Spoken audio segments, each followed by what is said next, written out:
Tere!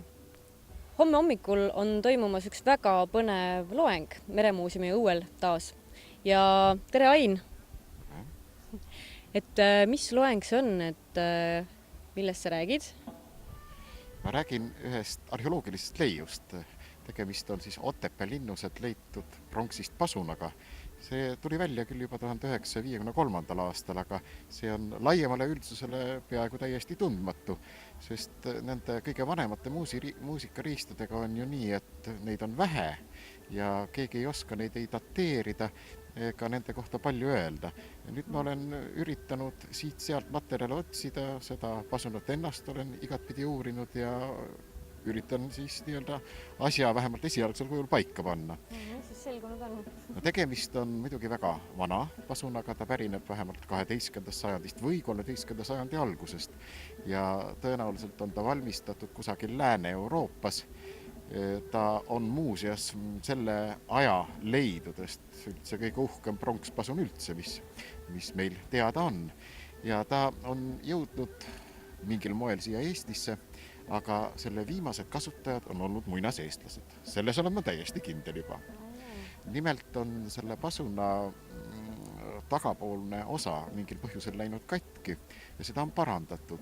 Ja seejärel on terve pasun üleni kaetud kasetohuga.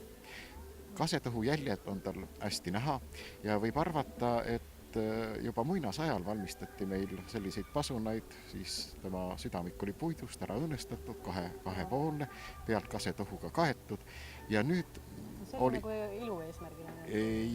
Jah, või on selline traditsioon ka ilmselt see kasetoht hoidis teda siis paremini ka koos ja ei lasknud nagu õhul vahelt välja tulla. Või on teine variant, on lihtsalt ju lepakoorest tehtud pasunaid.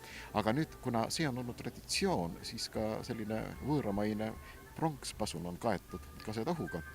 Ja mis on veel põnev, on see, et Põhja-Lätist, Jaunkulbenest on juba 19. sajandil leitud ka üks pronkspasun. Ja see on kohe valmistatud nii, et tehti valuvorm ja siis see vaha, millest see pasun välja vooliti, siis see kaeti kasetohuga, siis võeti see kasetoht pealt ära ja siis valati see pasun valmis. Nii et ta oli koha peal tehtud pronkspasun kasetohu imitatsiooniga. See näitab, et tegelikult taolised muusikariistad võisid siin Eesti alal ja ka Läti alal olla küllaltki laialt levinud. Neid osati siin ise teha ja ilmselt neid ka kasutati. Eelkõige võib-olla oli ta kasutusel sellise sõjasarvena, sõjapasunana. No nimelt on ju sõjakäikudel alati olnud vaja jagada teatud käsklusi nii väeosade liikumiseks kui ka... See on umbes nagu torupilli funktsioon oli kunagi Šoti sõjaväes. Jaa. No seda on ka antiikajast teada ja võib arvata, et ka siin meil muinasajal muinaseestlast oma maleva või malevate operatsioonide puhul siis kasutasid just pasunahelisid, kuna pasunaheli on kosta kilomeetri või isegi paari peale heal juhul ja see on nagu kõige lihtsam ja selgem vahend.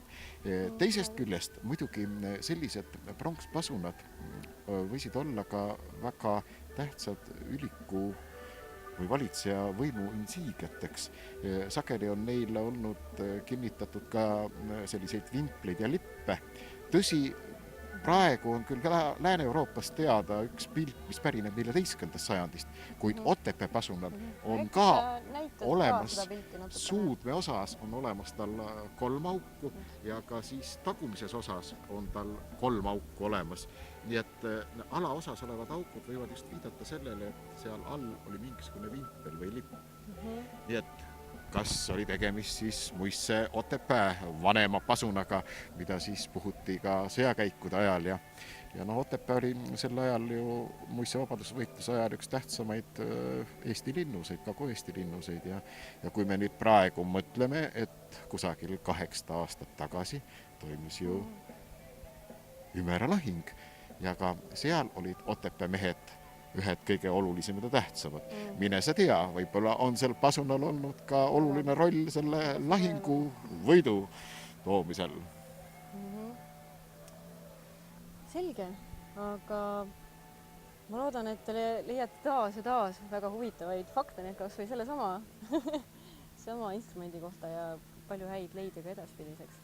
Et head loengut teile! Aitäh! Ma loodan ka, et leian veel uusi materjale, sest kõik ei ole veel ammendatud. No võt, aitäh!